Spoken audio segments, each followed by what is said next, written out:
அருட்பெருஞ்சோதி அருட்பெருஞ்சோதி தனிப்பெரும் கருணை அருட்பெருஞ்சோதி. எல்லா உயிர்களும் இன்புற்று வாழ்க, வள்ளல் மலரடி வாழ்க வாழ்க. கொல்லா விரதம் குவளை எல்லாம் ஓங்குக, நல்லோர் நினைத்த நலம் பெறுக, நன்றி நினைத்தெல்லோரும் வாழ்க இசைந்து.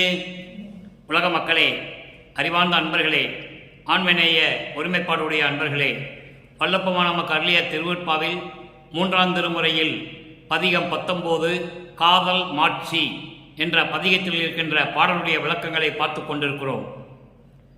காதல் மாட்சி என்பது இறைவன் மீது கொண்டுள்ள காதலுடைய சிறப்பை சொல்லுவது, இறைவனுடைய மீது கொண்டுள்ள காதல் சிறப்பை சொல்லுவது. 9வது பாடலை இன்று நாம் பார்க்க போகிறோம். அதற்கு முன்னாடி ஒரு சிறிய முன்னுரை. காரணம் என்னவென்றால், இந்த பிரபஞ்சம் தோன்றிய காலத்திலிருந்தே சமயங்களும் மதங்களும் மார்க்கங்களும் எல்லாம் சூழ்ந்து கொண்டு மக்களை எப்படியெல்லாம் துன்புறுத்தின, மக்களை எப்படியெல்லாம் மூட பழக்க வழக்கங்களிலே ஈடுபடுத்தி எப்படியெல்லாம் வழிபாடு செய்து விட்டார்கள் என்பதை வல்லப்பமான் திருவருட்பாவிலே நமக்கு தெளிவாக அருளியிருக்கிறார்கள். வல்லப்பமானவர்கள் இந்த மண்ணுலைக்கு வருவிக்க உற்று அந்த காலகட்டங்களில் சமயங்களும் மதங்களும் மார்க்கங்களும் சூழ்ந்திருந்த காலகட்டங்களில் இறைவனை எப்படியெல்லாம் வணங்கினார் என்பதையும், சமயங்களிலும் மதங்களிலும் மார்க்கங்களிலும் கொண்ட நெறிகளையெல்லாம் பின்பற்றி எப்படியெல்லாம் இருந்தார் என்பதையும் நாம் பார்த்து கொண்டிருக்கிறோம். அதன் பிறகு இறைவன் தன்னை ஆட்கொண்ட பிறகு 9 ஆண்டுகள் கழித்து இறைவன் ஆட்கொள்கிறார். வளர்ப்பமானவர்களே, தன் மகனை 9 ஆண்டுகள் கழித்து அருட்பெருஞ்சோதி ஆண்டவர் ஆட்கொள்ளும் போது அவருடைய மறைப்பு நீங்குகிறது. மறைப்பை நீங்கிய பிறகு தான் யார் என்ற நிலை அவருக்கு தெரிந்து விடுகிறது. எனவே இறைவனை பார்ப்பதற்காக திருவொற்றியூருக்கு செல்கிறார். அங்கே இறைவனுடைய பவனியை பார்ப்பதற்காக திருவொற்றியூருக்கு செல்லும் பொழுது மகனை பார்த்து இறைவன் ஓடுகிறார். இவனிடம் சிக்கக்கூடாது, இன்னும் ஆண்டுகள் இருக்கின்றன, காலங்கள் இருக்கின்றன என்று சொல்லி மறைப்பை நீக்கிவிட்டு அருளை கொடுக்காமல் வல்லற்பமானவர்களை பார்த்து தெருவிலே ஓடுகிறார். இதைதான் வல்லப்பமான இந்த பதிகத்திலே நமக்கு 10 பாடல்களிலே அருளி இருக்கிறார்கள். இன்று நாம் பார்க்க வேண்டிய 9வது பாடலை கவனியுங்கள். சமயங்களும் மதங்களும் மார்க்கங்களும் சார்ந்த காலகட்டங்களில் எப்படி வல்லப்பமான் இருந்தார் என்பதையும், ஏனென்றால் அதற்காகவே வருவிக்க உற்றவர். சமயங்களையும் மதங்களையும் மார்க்கங்களையும் சார்ந்து மக்கள் எல்லாம் இருந்த காலகட்டங்களில் வருவிக்க உற்றவர். அதன் பிறகு இறைவன் சமரச சுத்த சன்மார்க்கத்தை நிறுவி தன் மகனிடம் கொடுத்த பிறகு இந்த சமயங்களும் மதங்களும் மார்க்கங்களும் நமக்கு தேவையில்லை என்ற நிலை வரும்போது இறைவன் தன் மகனை ஆட்கொண்டு எப்படியெல்லாம் அருளை கொடுத்தார் என்பதை பார்த்து கொண்டிருக்கிறோம். இப்போ இந்த பார்த்த பாடல் 9வது பாடலுடைய நல்ல கவனிங்க. இந்த 9வது பாடலில் ஒரு சின்ன திருவிளையாடல் கூட சொல்கிறார் இறைவன். வல்லப்பமானவர்கள் இறைவனுடைய அருளாற்றலையும் இறைவன் மீது எப்படியெல்லாம் காதல் கொண்டார் என்பதையும், அந்த இறைவனை பார்த்து எப்படியாவது அவரிடம் இருந்து அருளை பெற்றுக்கொள்ள வேண்டும் என்ற ஆதங்கத்தில் ஆசையினால் அங்கே திருவொற்றியூரிலே இருக்கின்ற இறைவனை பார்ப்பதற்காக நமது குழந்தை இறைவன் வல்லப்பமானவர்கள் அங்கே சென்று கொண்டிருக்கிறார்கள். பாடலை நல்லா கவனிங்க. தில்லை உடையார் திருவொற்றி தியாகர் அவர்,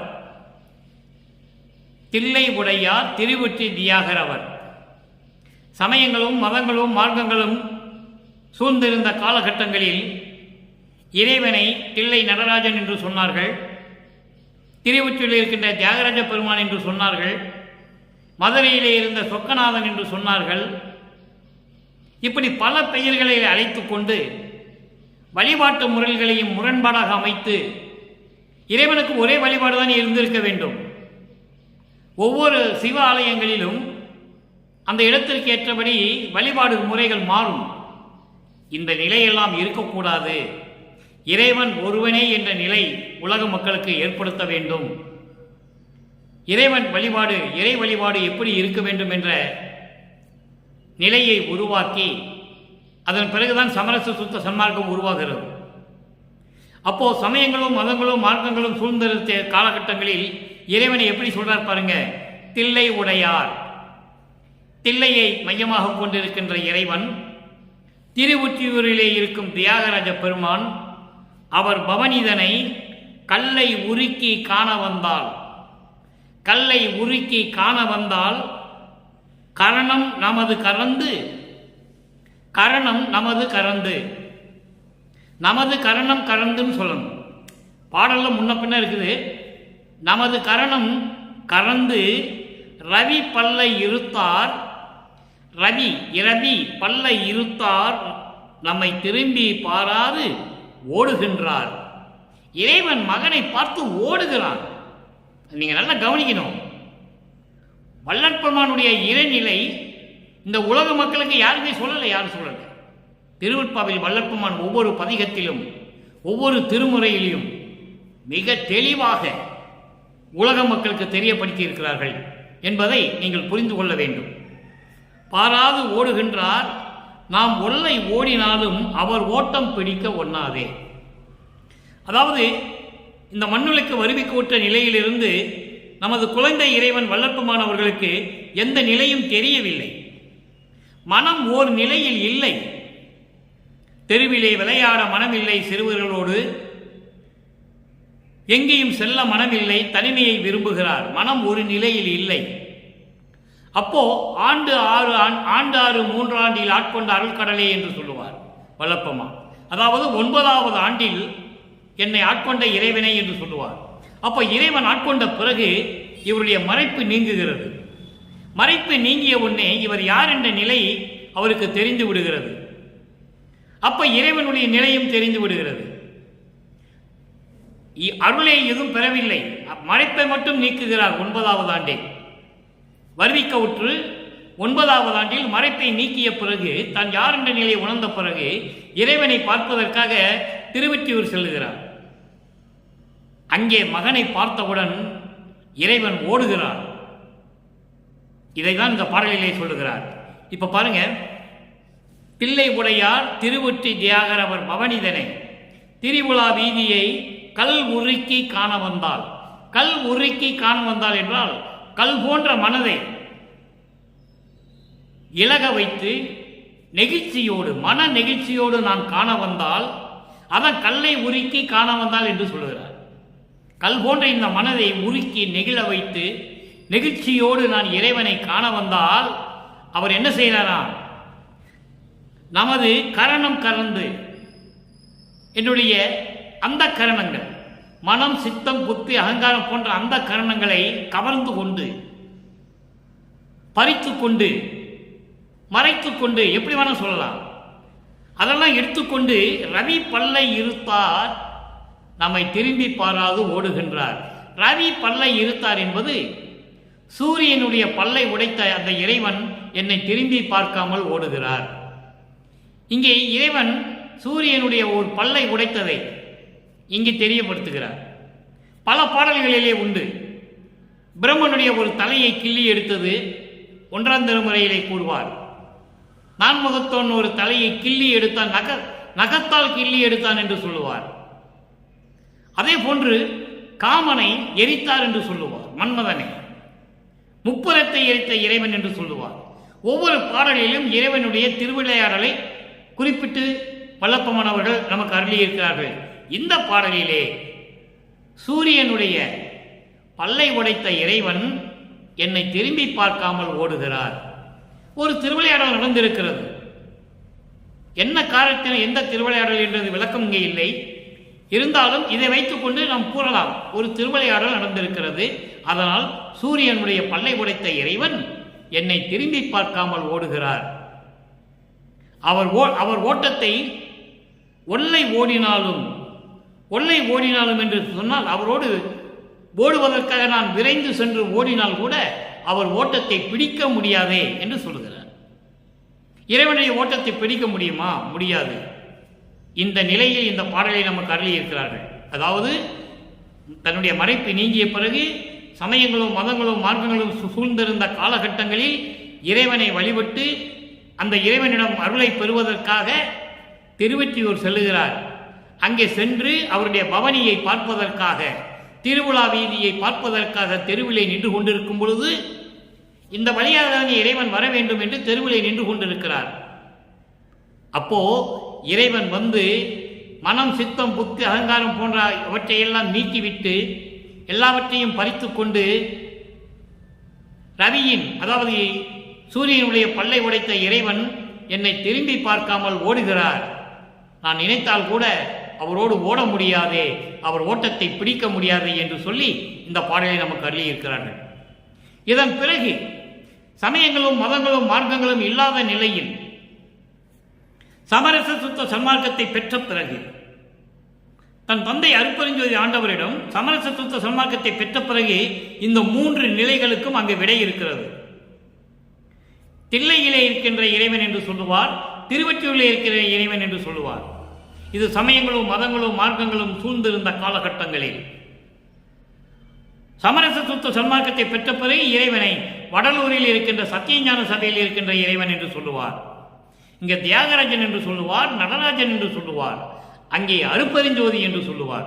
நல்லா புரிஞ்சுக்கணும். நீங்க அந்த நிலைகளெல்லாம் மாறணும். சமயங்களும் மதங்களும் மார்க்கங்களும் தேவையில்லை என்பதற்காகத்தானே சமரச சுத்த சன்மார்க்கத்தை உருவாக்கி வல்லற்பமானவர்கள் வருவிக்க உற்றார்கள் என்பதை நீங்கள் புரிந்து கொள்ள வேண்டும்.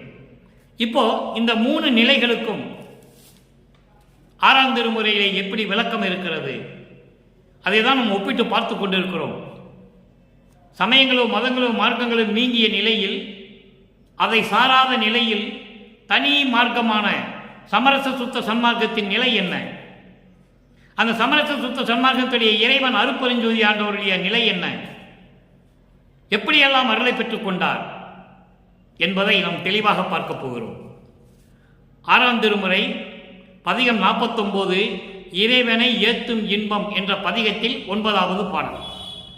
இங்கே 3ஆம் திருமுறையிலே இருக்கின்ற 9வது பாடலுடைய விளக்கம், சமயங்களும் மதங்களும் மார்க்கங்களும் சாராத நிலையில் சமரச சுத்த சன்மார்க்கத்தை பெற்ற பிறகு எப்படி இறைவனுடைய அருள் இருக்கிறது, இறைவன் எப்படி இருக்கிறான் என்பதை இந்த 9வது பாடலிலே நாம் பார்க்க போகிறோம்.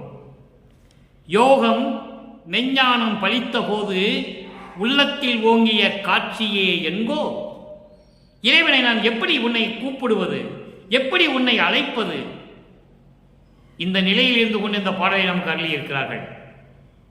யோகம் மெஞ்ஞானம் பலித்த போது உள்ளத்தில் ஓங்கிய காட்சியே என்கோ, ஏக மெஞ்ஞான யோகத்தில் கிடைத்து உள் இசைந்த பேரின்பமே என்கோ, சாகலை தவிர்த்து எந்தனை வாழ்விக்க சார்ந்த சர்க்குரு மணி என்கோ, மாகமும் புவியும் வாழ்வுற மணிமாமன்றில் நடிக்கின்றோய் நினையே. உன்னை நான் எப்படி அழைப்பது? சமயங்களும் மதங்களும் மார்க்கங்களும் சூழ்ந்திருந்த காலகட்டங்கள், கடைசி கட்டம், கலியுகத்தினுடைய முடிவு. இப்ப நம்ம சமரச சுத்த சன்மார்க்க காலத்தில் இருந்து கொண்டிருக்கிறோம். கிரேதயுகம், திரேதயுகம், துவாரயுகம், கலியுகம் முடிந்து விட்டது. இப்போ நம்ம ஒளியுகத்தில் இருந்து கொண்டிருக்கிறோம் என்பதை திருவருட்பாவில் நாம் கண்ட உண்மை. யோகம் மெஞ்ஞானம் பலித்த போது நான் ஏற்கனவே கூறியிருக்கிறேன், யோகம் என்பது ஞான யோகம், அதாவது ஞான சரியை, ஞான கிரியை, ஞான யோகம். 13, 14, 15வது நிலை சரியை கிரியை யோகம் என்ற அந்த 12 நிலைகளும் சமயங்களும் மதங்களும் மார்க்கங்களும் சார்ந்திருந்த சூழ்ந்திருந்த காலகட்டங்களில் இருந்தது. இது ஞான சரியை, ஞான கிரியை, ஞான யோகம். அப்படி அந்த யோகம் மெஞ்ஞானம் பலித்த போது, நான் ஏற்கனவே பலமுறை விளக்கம் கொடுத்திருக்கிறேன், ஞானத்துக்கும் மெஞ்ஞானத்துக்கும் நிறைய வேறுபாடுகள் உண்டு. ஞானம் என்பது இறைவனுடைய அருளை பற்றி, ஞானத்தை பற்றி, இறைவனை பற்றி போற்றி பாடுவது, அவ்வளவுதான்.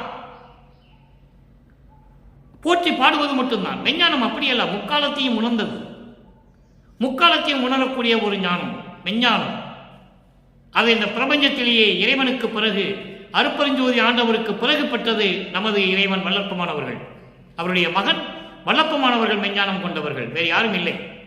அப்ப இந்த யோக மெஞ்ஞானம் பலித்த போது, இதெல்லாம் எனக்கு கிடைத்த போது, ஞான யோகம் மெஞ்ஞானம் எனக்கு கிடைத்த போது, என் உள்ளத்தில் விளங்கிய காட்சி என்று சொல்லுவதா, என் உள்ளத்தில் விளங்கிய காட்சி என்று சொல்லுவதா, அருட்பெருஞ்சோதி என்று சொல்லுவதா, ஏக மெஞ்ஞான யோகத்தில் கிடைத்து, ஏக மெஞ்ஞான யோகத்தில் கிடைத்து, ஏகம் என்பது ஒன்றுதான், அந்த மெஞ்ஞானம் என்ற ஒரு நிலையில், அந்த யோக நிலையில் 15வது நிலை ஞான யோகம். அப்படி ஏக மெஞ்ஞான யோகத்தில் கிடைத்து உள் இசைந்த என் உள்ளத்தில் கலந்த வேறு இன்பமே என்று சொல்லுவதா? ஒவ்வொரு நிலையும் தனித்தனியாக கடந்து வருகிறார். சரியை நிலை 4ம் ஒரு யோக கிரியை நிலை 4ம் தனி யோக நிலை 4ம் தனித்தனியாக கண்டறிந்தேன் என்று சொல்லுவார். உரிய சிவஞான நிலை 4ம் அதான் இங்க சொல்றாரு. சிவஞான நிலை 4ம் சிவஞான நிலை 4 எது? ஞான சரியை, ஞான கிரியை, ஞான யோகம், ஞானத்தில் ஞானம். இந்த 4 நிலைகளும் எப்படி அவருக்கு கிடைத்தது? அருள் ஒளியால், அருப்பெருஞ்சோதி ஆண்டவரின் அருப்பெருஞ்சோதியினுடைய ஒளியால், அந்த அருளால் ஒன்று ஒன்றாய் அறிந்தேன், ஒன்று ஒன்றாய் அறிந்தேன். அப்பால் நின்று ஓங்கும் அரிய சிவ சித்தாந்த வேதாந்தம் முதலாம் ஆனந்தங்களையும் கடந்தேன். அற்புதமாக இருக்கும். பெரிய சிவ அனுபவத்தால் சுத்த சன்மார்க்கம் பெற்றேன். எங்கே சுத்த சன்மார்க்கம் பெற்றார் அவரே?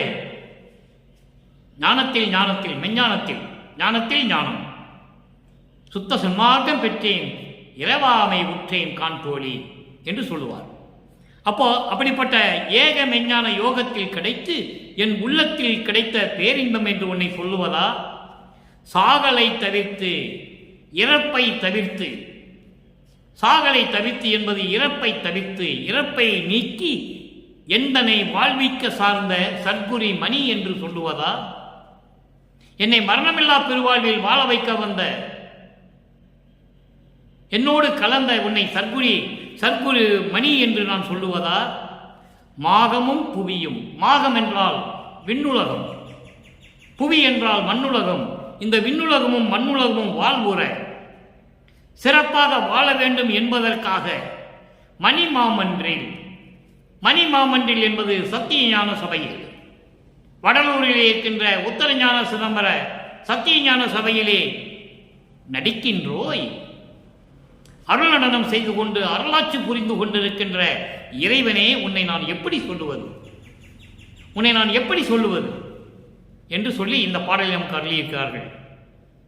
அடுத்த ஒரு நிலைக்கு 6ஆம் திருமுறையிலே 52வது பதிகம் பொது நடம்.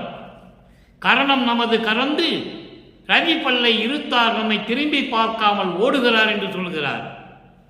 அப்படி ஓடுகின்ற இறைவன் எப்படி இவர் உள்ளத்தில் வந்து சேர்ந்தார்? மக்களுக்கு சொல்லியாக வேண்டும். அது நமது கடமை. சமயங்களும் மதங்களும் மார்க்கங்களும் இல்லாத நிலையில் சமரச சுத்த சன்மார்க்க காலத்தில் நாம் இருந்து கொண்டிருக்கிறோம். அப்ப இறைவன் எப்படி இவரோடு கலந்தார் என்பதை சொல்ல வேண்டும்.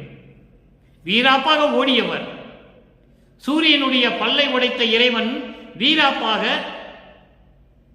திரும்பி பார்க்காமல் கம்பீரமாக ஓடிக்கொண்டிருக்கிறார். அப்படிப்பட்ட இறைவன் என் உள்ளத்தில் எப்படி கலந்தார் என்பதை வல்லபெருமான் கூறுகிறார். பரம்பர நிறைவே,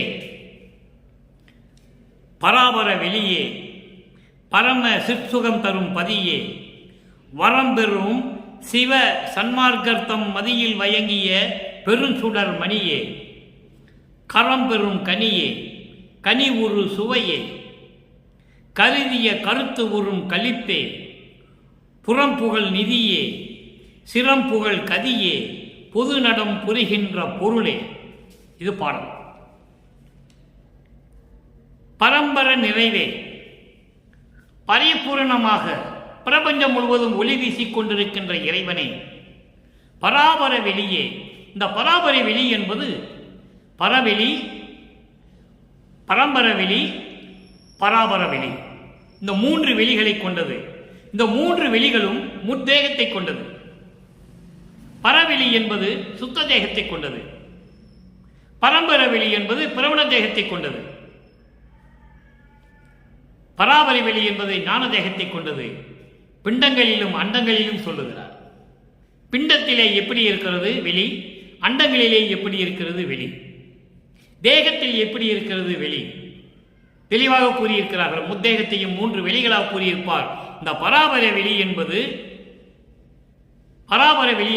பரம்பரை வெளிக்கு மேல்நிலை, பரவெளிக்கு மேல்நிலை பரம்பரவெளி, பரம்பரவெளிக்கு மேல்நிலை பராபரவெளி, பரவெளி பரம்பரவெளி பராபரவெளி, பராபரவெளிதான் இறுதியானது. அப்படி வெளியில் இருக்கின்ற இறைவனே பரம சிற்சுகம் தரும் பதியே. சிற்சுகம் என்பது பேரின்பத்தை தரக்கூடிய, ஒப்பற்ற நிலையில் பேரின்பத்தை நிறக்கூடிய கடவுளே, அருட்பெருஞ்சோதி ஆண்டவரை சொல்லுகிறார், பரம சிற்சுகம் தரும் பதியே. பேரின்பத்தை தரக்கூடிய அருட்பெருஞ்சோதி ஆண்டவரே, வரம்பெறும் சிவ சன்மார்க்கத்தம் மதியில் வயங்கிய பெருஞ்சுடர் மணியே. இது ஒரே வரி, பிரிக்க முடியாது. வரம்பெறும் சிவ சன்மார்க்கர். சிவ சன்மார்க்கர் என்பது என்ன? சுத்த சன்மார்க்கர். சிவ சன்மார்க்கம் என்பது சுத்த சன்மார்க்கம், சுத்த சிவம். சிவத்தையை இரண்டு விதமாக சொல்லுவார். சிவம் மெய் சிவம், உறவு மெய் உறவு. சிவ சன்மார்க்கம் என்பது சுத்த சன்மார்க்கம். சுத்த சன்மார்க்கத்தில் இருக்கக்கூடியவர்களுடைய அறிவில் விளங்கிக் கொண்டிருக்கின்ற பெரும் சுடர் மணியே, அருட்பெருஞ்சோதி ஆண்டவரே. அப்போ சுத்த சன்மார்களுடைய அறிவிலே தான் இறைவன் விளங்குவார் என்று சொல்லுகிறார். நல்லா கவனிக்கணும். நீங்க சமயங்களையும் மதங்களையும் மார்க்கங்களையும் சார்ந்து கொண்டு எல்லா கோயில்களுக்கும் போய் வழிபட்டு கொண்டு வடலூருக்கு வந்தால் அவங்க சுத்த சன்மார்க்கம் கிடையாது. தெளிவா சொல்றேன். நிறைய இடத்துல சொல்லுவார், இழிந்தவர் என்று சொல்லுவார். ஒத்தாரையும் இழிந்தாரையும் நேர்கண்டு உவக்க ஒத்தாரை வாழ வைப்பது உத்தரஞான சிதம்பரமே. உத்தரஞான சிதம்பரம் மாலையிலே இந்த பாடலுடைய விளக்கம் நான் ஏற்கனவே கொடுத்திருக்கிறேன். சமயங்களையும் மதங்களையும் மார்க்கங்களையும் சார்ந்தவர்கள், கொலையும் புலையும் தவிர்க்காதவர்கள், அவர்கள் எப்படி சுத்த சன்மார்க்கம் சேர்ந்தவர்கள் என்று சொல்ல முடியும்? ஆக வரம் பெறும் அருளை பெறக்கூடிய, இறைவனிடமிருந்து அருளை பெறக்கூடிய சுத்த சிவ என்பது சுத்த சன்மார்க்கர்களுடைய மதியில் அறிவில் விளங்கிக் கொண்டிருக்கின்ற அருட்பெருஞ்சோதி ஆண்டவரே, அவனுக்கு தான் அறிவு விளக்கம் கிடைக்கும். சிதம்பரத்தில் போய் நடராஜன் சொல்லி திருநூறு பூசிட்டு வந்தா வடலூர்ல வந்து அருள் கிடைக்காது. அவநம்பிக்கை பெறுகிறார்கள். இறைவன் மீது அவநம்பிக்கை கொண்டு இறைவனை சொல்லுகிறார், நான் ஒருவன் தான் இறைவன், அருட்பெருஞ்சோதி ஆண்டவர் தான் இறைவன். அப்போ இறைவன் மீது நம்பிக்கை வைக்க வேண்டும், சுத்த சன்மார்க்கத்தில் இருக்க வேண்டும். அவனுக்கு தான் இறைவனுடைய அருள் கிடைக்கும். அவருடைய அறிவில் விளங்கிக் கொண்டிருக்கின்ற அருட்பெருஞ்சோதி ஆண்டவரே என்று சொல்லுகிறார். கரம் பெறும் கனியே, உள்ளங்கையில் கிடத்த கனி போன்ற இறைவனே. இறைவனை எப்படி சொல்ற பாருங்க.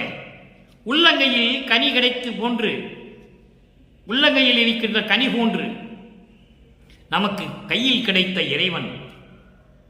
அப்படிப்பட்ட இறைவனே, கனி உறும் சுவையே.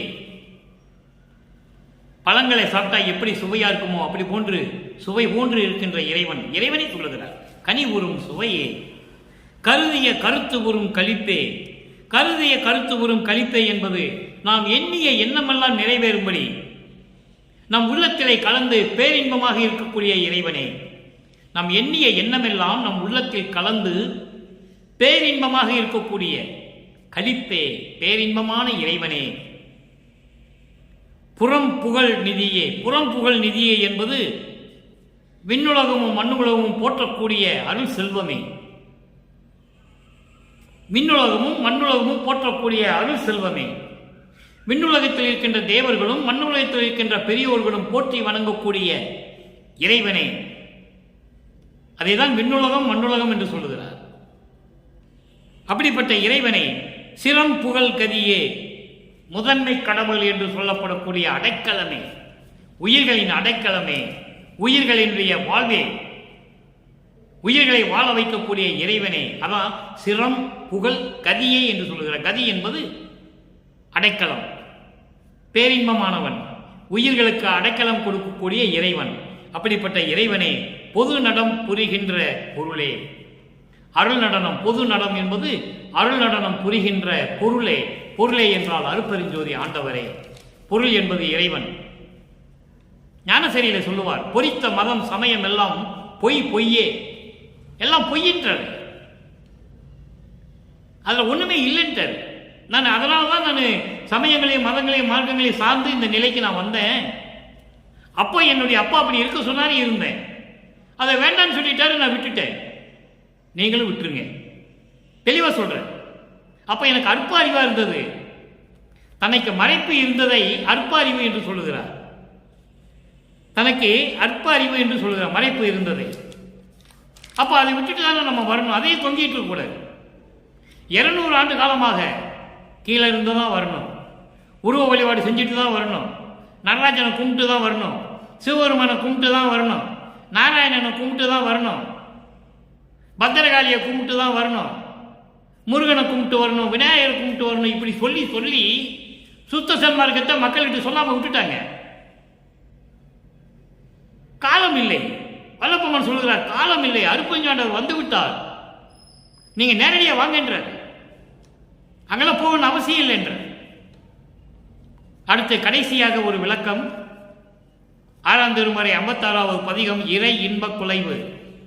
இறைவனிடம் பெற்ற அந்த பேரின்பத்தை உள்ள நெகிழ்ச்சியோடு சொல்லுவது. அங்கேயும் 9வது பாடல். 3ஆம் திருமுறையிலே காதல் மாட்சியினுடைய 9வது பாடலுக்கு இறுதியான விளக்கம் 6ஆம் திருமுறையிலே உண்டு. ஊற்றை உடம்பில் இருட்டறைவாய் உறங்கி விழித்து கதை பேசி உண்டி கொடுத்து கருத்து இழந்து உதவா எருதின் ஊர் திரிந்து நேற்றை வரையும் வீண் போது போக்கியிருந்தேன்.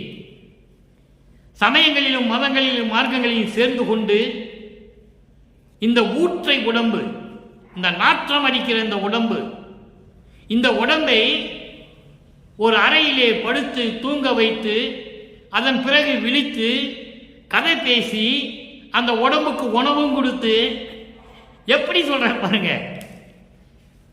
சமயங்களையும் மதங்களையும் மார்க்கங்களையும் சார்ந்திருந்த காலகட்டங்களில் எப்படியெல்லாம் இருந்தேன் என்று சொல்லுகிறார். நீங்க நல்லா கவனிக்கணும். அப்படிப்பட்ட இந்த உடம்பை ஒரு இருட்டறையில் வச்சு உறங்க வச்சு அப்புறம் அதை விழித்து கதை பேசி அதுக்கு உணவும் கொடுத்து கருத்து இழந்து அறிவு இழந்து உதவா எருதின் ஊர் திரிந்து. உதவா எருதின்னா எதுக்கும் உபயோகப்படாத மாடு மாதிரி, தெருவில் எதுக்கும் பயன்படாத மாடு மாதிரி, எதுக்கும் பயன்படாதவாறு நான் ஊர் திரிந்து கொண்டிருந்தேன், ஊர் சுற்றி கொண்டிருந்தேன். நேற்றைய வரையும் வீண் பொழுது போக்கி. நேற்று வரை என்பது என்ன? நேற்று வரை என்பது சமயங்களும் மதங்களும் மார்க்கங்களும் சார்ந்த நிலையில் இருந்த வரைக்கும், அதான் நேற்று வரை என்று சொல்லுகிறார். நல்லா கவனிக்கணும். நேற்று வரைன்னா நேற்று வரைக்கும் கிடையாது. நேற்று வரை என்பது நான் இந்த மண்ணுலக்கே வருவிக்க உற்று நான் மறைப்பு நிலையில் இருந்த போது, சமயங்களையும் மதங்களையும் மார்க்கங்களையும் சார்ந்து இருந்த போது, இந்த ஊற்றை உடம்பை, இந்த நாற்றம் அடித்த உடம்பை ஒரு இருட்டடை வச்சு உறங்கி அப்புறம் விழித்து கதை பேசி அதுக்கு உணவு கொடுத்து மாடு போல, எதுக்கும் உதவாது போல மாடு போல ஊர் சுற்றி திரிந்து கொண்டிருந்த நேற்று வரைக்கும் இருந்தேன். சமயங்களையும் மதங்களையும் மார்க்கங்களையும் சார்ந்து கொண்டு நான் இருந்தேன். வீண் போது போக்கி இருந்தேன், வீணாக பொழுதை கழித்து கொண்டிருந்தேன். நெறி அறியே. அப்போ எனக்கு சுத்த சன்மார்க்க நெறி எனக்கு தெரியாது. தெளிவாக சொல்றார் பாருங்க, நெறி அறியே. சமரச சுத்த சன்மார்க்க நெறி எனக்கு அப்ப தெரியாது. தெளிவா சொல்றாரு, எல்லாரும் புரியும்படி சொல்றாரு. நல்லா கவனிச்சுக்கணும். நீங்க இப்படியெல்லாம் இருக்கணும்னு சொல்லிதான் அருட்பெருஞ்சோதி ஆண்டவர் என்ன பண்றாரு, இவரை ஒரு தாயின் வழியாக வருவிக்க செய்தார். அருட்பெருஞ்சோதி ஆண்டவர் நினைத்திருந்தால்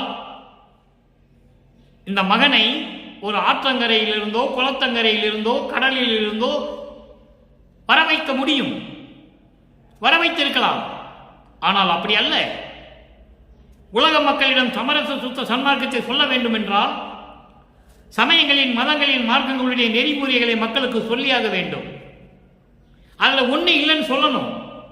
எதுக்கும் புரோஜனப்படாதது இந்த சமய நெறியும் மத நெறியும் மார்க்க நெறியும், இறைவனை அடைய முடியாத நெறின்னு சொல்லணும். அப்போ இவர் அதில் இருந்து வர்ற மாதிரி காட்டணும். நானும் இருந்தேன், அதில் ஒன்று இல்லை. எங்கள் அப்பா சொல்லிட்டாரு, அருட்பெருஞ்சோதி சொல்லிட்டாரு, அதை விட சொல்லிட்டாரு, நான் விட்டுட்டேன், நீங்களும் விட்டுருங்க. ரொம்ப எளிமையாக சொல்கிறாரு. அவர் விட்டுட்டு சொல்லிட்டாரு, விட்டுட்டேன். விட்டதுனால தான் எனக்கு சமரச சுத்த சன்மார்க்கம் கிடைச்சது. அது கிடைச்சதுனால தான் நான் இறைவன் ஆயிட்டேன். தெளிவாக சொல்கிறாரா? மரணமில்லா பெருவாழ்வை நீங்கள் வாழலாம்னு சொல்கிறாரா? மரணமில்லா பெருவாழ்வில் வாழ்ந்திடலாம் கண்டீர், பணிந்துரையேன் பொய்ப்புகளேன், பொற்றவையில் சிற்றவையில் பூந்தருணம் இதுவே. ஞானசரியில முதல் பாடலில் சொல்கிறாரா? அப்போ சன்மார்க்கத்துக்கு வந்தால் நீ மரணமில்லா பெருவாழ்வை பெற முடியும். அங்கே போகக்கூடாது. சமயங்களுக்கும் மதங்களுக்கும் மார்க்களுக்கும் போகக்கூடாது. அதுதான் இங்கே சொல்றாரு. வீண் போது போக்கி இருந்தேன் நேற்று வரை என்பது சமயங்களையும் மதங்களையும் மார்க்கங்களையும் சார்ந்து இருந்த வரையில் நான் வீண் பொழுதுபோக்கி கொண்டிருந்தேன். நெறி அறியே, சமரச சுத்த சன்மார்க்க நெறி அப்ப எனக்கு தெரியாது, எங்க அப்பா எனக்கு கொடுக்கல. நேரே இற்றை பகல் நேராக எப்படி சொல்றா பாருங்க. இங்க என்ன சொல்றாங்க? 200 வருஷமா வளப்பமான் வருவிக்க விட்டதுலேருந்து 200 வருஷமா என்ன சொல்றாங்கன்னா, கீழே இருந்து தான் வரணும், போய் சிலைகளை உருவ வழிபாடு செஞ்சுட்டு தான் வரணும், வேள்வி வலிக்கு மந்திரம் சொல்லிட்டு தான் வரணும், திருநூறு பூசிட்டு பட்டையை போட்டு தான் வரணும், உத்தராட்ச கொட்டையை போட்டு தான் வரணும். இப்படியே சொல்லிட்டாங்க. ஆனால் அவர் நேரம் என்ன சொல்ற பாருங்க.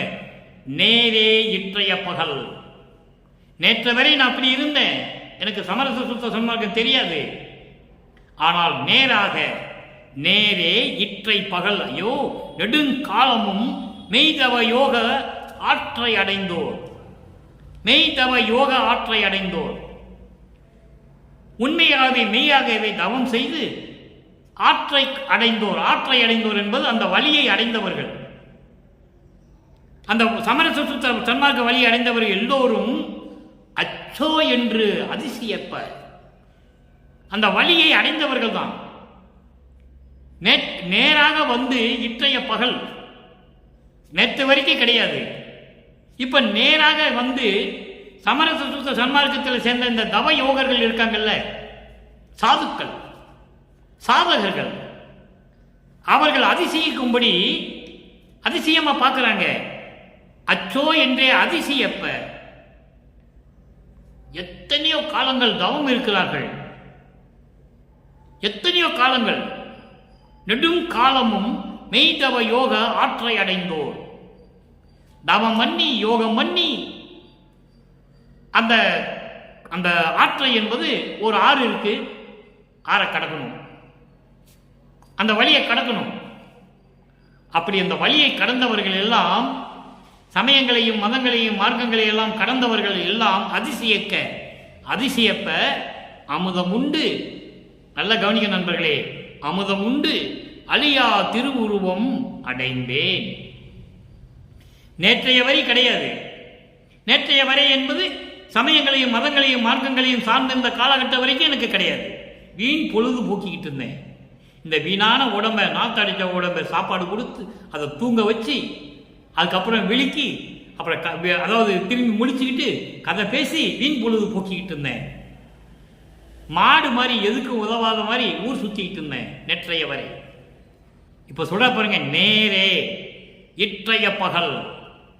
இற்றைய பகலிலிருந்து நேராக வந்து எத்தனையோ தவ யோசிகள் எல்லாம் தவம் இருக்கிறார்கள். அப்படிப்பட்டவர்களாம் அதிசயிக்கும்படி அமுதம் உண்டு அழியா திருவுருவம் அடைந்தேன். இறைவனுடைய அமுதம் உண்டே. சமயங்களிலேயும் மதங்களையும் மார்க்கங்களையும் இருவரைக்கு உணவு உண்டேன் என்று சொல்லுவார். அந்த உணவு தத்துவ சித்தியை சேர்ந்தது, அந்த உணவு என் உடம்புக்குள்ள போகாது என்று சொல்லுவார். இங்கே அதே உணவை அமுதம் என்று சொல்லுவார். நல்லா கவனிக்கணும் நீங்க. அமுதம் உண்டு அழியா திருவுருவம் அடைந்தேன், பெரிய அருப்பெருஞ்சோதி பெற்றை அருப்பெருஞ்சோதியை உரிமை பெற்றாக பெற்றேன். உரிமை பேராக பெற்றேன். எனக்கென்று கிடைத்த உரிமை அது. இந்த பிரபஞ்சத்திலே எனக்கு கிடைத்த உரிமை எனக்கு ஒருவனுக்கு மட்டும்தான். அப்படிப்பட்ட உரிமையை நான் பெற்றேன். கொள்ளை என இன்பம் கொடுத்தாய், நினது செல்வத் பிள்ளை என்று எனக்கு பெயரிட்டாய். தெல்லமுதம் அளித்தாய், சன்மார்க்க சங்கத்தை வைத்தாய், எந்தாய் கருணை. இது அற்புதமான பாடல். அப்போ சன்மார்க்கத்துக்கு சமரச சுத்த சன்மார்க்கம் வந்தால்தான் இந்த நிலையெல்லாம் கிடைக்கும் என்பதை உலக மக்களுக்கு தெரியப்படுத்துகிறார்கள் நமது இறைவன் வல்லப்பமானவர்கள். அவர் இறைவன் தான், இறைவனாகவே வருவிக்க உற்றவர், இறைவனால் இறைவனாகவே வருவிக்க உற்றவர், தெளிவாக சொல்கிறார். அப்போ பெரிய அருட்பெருஞ்சோதி பேற்றை உரிமை பேராக பெற்றேன், பெரிய பெருமான், முதல் கடவுள், ஆதியும் அந்தமில்லா தோன்றிய இறைவன், பெரிய பெருமான், அருட்பெருஞ்சோதி ஆண்டவர், நின் பெருமை இதுவே, உன் பெருமை இதுவல்லவா, உன் பெருமை இதுவல்லவா, இதன் இயலை, இந்த பெருமையினுடைய தன்மையை யாரே துணிந்து பேசுவாரே, யாரு துணிந்து இந்த உலகத்தில் சொல்ல முடியும்? யாராலையும் சொல்ல முடியாது. நான் ஒருவனால் தான் சொல்ல முடியும், நான் ஒருவன் தான் சொல்லுவேன். யாரே துணிந்து பேசுவரே, துணிந்து யாராலையும் சொல்ல முடியாது. இந்த பிரபஞ்சம் தோன்றிய காலத்திலிருந்தே 4 யுகங்கள் முடிந்து விட்டன, எத்தனையோ லட்சம் ஆண்டுகள் ஓடிவிட்டன. நான் மரணமில்லா பெருவாழ்வை பெற்றேன் என்று யாரும் சொன்னதில்லை. நான் ஒவ்வொரு யுகத்திலும் இருந்தேன் என்று யாரும் சொன்னதில்லை. அவதாரம் எடுத்தவர்கள் எல்லாம் பிறந்து இறந்து பிறந்து இறந்து வந்தவர்கள். திருவுற்பாவில் கண்ட உண்மை. பிறக்கணும், அப்புறம் அடுத்த அவதாரம் எடுக்கிறதுக்கு அவன் சாகணும், அதானே உண்மை. தெளிவா சொல்கிறார், பிறந்து பிறந்து செத்து செத்து பிறக்கும் தேவர்களை நான் மதியே, என் முன் வழியிலர் என்று சொல்லுவார். எனக்கு நிகர் அவர்கள் கிடையவே கிடையாது. உன்னை மறக்கவும் மாட்டேன், மற்ற தேவர்களை மதிக்கவும் மாட்டேன் என்று சொல்லுவார். இதைதான் ஒரு சித்தன் சொன்னார். சித்தர் சொன்னார், அகப்பை சித்தர். அகப்பை சித்தர் தான் அகப்பை சித்தர் என்று பெயர் மாற்றம் வந்துவிட்டது. நான் அன்பர்களை பெரும்பாலும் அருட்பாவை பற்றி பேசும்போது மற்ற நூல்களை பற்றியோ மற்ற சித்தர்களை பற்றியோ மற்ற மத தலைவர்களை பற்றியோ நான் பேசுவதே கிடையாது. நீங்கள் என்னுடைய பதிவை பார்த்தால் தொடர்ந்து பார்த்து கொண்டிருந்தால் தெரியும். ஆனால் ஒரு சில இடங்களில் சில விஷயங்களை சொல்ல வேண்டி இருக்கிறது. இந்த சமயங்களையும் மதங்களையும் மார்க்கங்களையும் சார்ந்தவர்களுக்கு புரியும்படி சொல்ல வேண்டுமென்றால் என்றாவது ஒரு நாள் ஒரு உதாரணத்தை சொல்லுவேன். அதுபோன்று இன்று அகத்தை சித்தர் சொன்னதை நான் சொல்ல விரும்புகிறேன். தத்துவங்கள்லாம் தெய்வமானதடி, சதாசிவமானதடி. எப்படி சொல்றார் பாருங்க, தத்துவங்கள் தான் தெய்வங்கள் என்று அகத்தை சித்தர் சொன்னார். வள்ளல் பெருமானுடைய முந்தைய காலகட்டங்களில் தத்துவங்கள் எல்லாம் தெய்வமானதடி, சதாசிவமானதடி. சதாசிவம் என்பவன் அருவாக இருக்கின்றவன், 5வது பத தலைவன். பிரம்மன், திருமால், ருத்திரன், மகேஸ்வரன், சதாசிவம். கடைசி அருவமாக இருக்கின்ற தத்துவத்தினுடைய தலைவன் சதாசிவம். தத்துவங்கள்லாம் தெய்வமானதடி, சதாசிவமானதடி. சதாசிவமானதடி, மற்ற தெய்வங்கள் எல்லாம் பொய் வடிவமானதடி. தெளிவாக சொன்னான் அகத்தை சித்தன். ஆனால் அவனை இந்த வெளி உலகத்துக்கு யாருமே காட்டவில்லை. பிரபஞ்சத்தின் உண்மையை சொன்ன சித்தர்களை எல்லாம் மறைத்து விட்டார்கள். அது உண்மை. மற்ற தெய்வங்கள் எல்லாம் பொய் வடிவம் என்று சொல்லுகிறார். எல்லாமே தத்துவத்துடைய நிலைகள் தான், எதுவுமே கடவுள் இல்லை. சிவம் ஒன்றுதான் தெய்வம் என்று சொன்னார் அகத்தை சித்தர். இது ஏன் சொன்னீர்கள் என்றால், வல்லப்பெருமான் கூறியதை நீங்கள் புரிந்து கொள்ள வேண்டும். எல்லாமே தத்துவத்தின் அடிப்படையில் நடந்தது என்று சொல்லுகிறார். நீங்க உரைநடை பகுதியை படித்தா தெரியும். 400வது பக்கம், 400 இல்லை 410வது பக்கம் நினைக்கிறேன். அதில் தெளிவாக சொல்லுவார். அதாவது எல்லாமே தத்துவங்கள் அடிப்படையில் நடந்தது. திருமாலுடைய 10 அவதாரங்களும் தத்துவங்களின் அடிப்படையில் நடந்தது. சுப்பிரமணிய தத்துவத்தின் அடிப்படையில் வந்தவன் முருகன், கணபதி தத்துவத்தின் அடிப்படையில் வந்தவன் விநாயகன். இப்படி தெளிவாக சொல்லுகிறார். ஆக உன்னுடைய அருள் தன்மையை, உன்னுடைய பெருமையை துணிந்து சொல்லக்கூடியது நான் ஒருவன் தான் என்று சொல்லுகிறார். யார் சொல்ல முடியும் துணிந்து என்று சொல்லி இந்த பாடலை நமக்கு அருளி இருக்கிறார்கள்.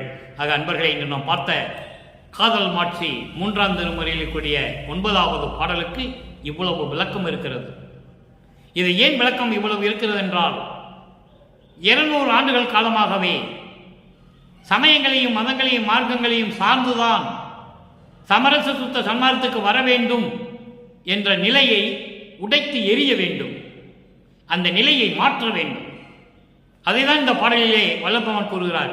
நேற்றைய வரை, நேற்றைய வரை என்பது சமயங்களும் மதங்களும் மார்க்கங்களும் சார்ந்திருந்த வரையில் நான் இப்படி இருந்தேன், அதையெல்லாம் உடைத்து வந்து விட்டேன் என்று சொல்லும் பொழுது, எனவே அன்பர்களே, நீங்களும் இந்த சமயங்களையும் மதங்களையும் மார்க்கங்களை எல்லாம் விட்டுவிட்டு சமரச சுத்த சன்மார்க்கத்தில் சேர்ந்து இறைவனுடைய அருளை பெறுமாறு உங்களை அன்புடன் வேண்டிக் கொள்ளுகிறேன், தாழ்மையுடன் கேட்டுக்கொள்ளுகிறேன். எனவே இறைவனை வணங்கி புலையும் தவிர்த்து சைவ நெறியில் இருந்து கொண்டு இறைவன் ஒருவனே அருட்பெருஞ்சோதி ஆண்டவர் என்ற நிலையில் இருந்து கொண்டு இறைவனை வணங்கி இறைவனுடைய அருளையும் செல்வங்களை எல்லாம் பெற்றுக்கொண்டு இங்கே நீங்கள் வையகத்திலே வாழ்வாங்க வாழ வேண்டும் என்று இறைவனோட தயவோடையும் கருணையோடையும் வாழ்த்தி விடைபெறுகிறேன். இந்த வள்ளலார் ஊர்ஜியன். மீண்டும் நாளை சந்திப்போம். நன்றி, வணக்கம். அருட்பெருஞ்சோதி அருட்பெருஞ்சோதி, தனிப்பெரும் கருணை அருட்பெருஞ்சோதி.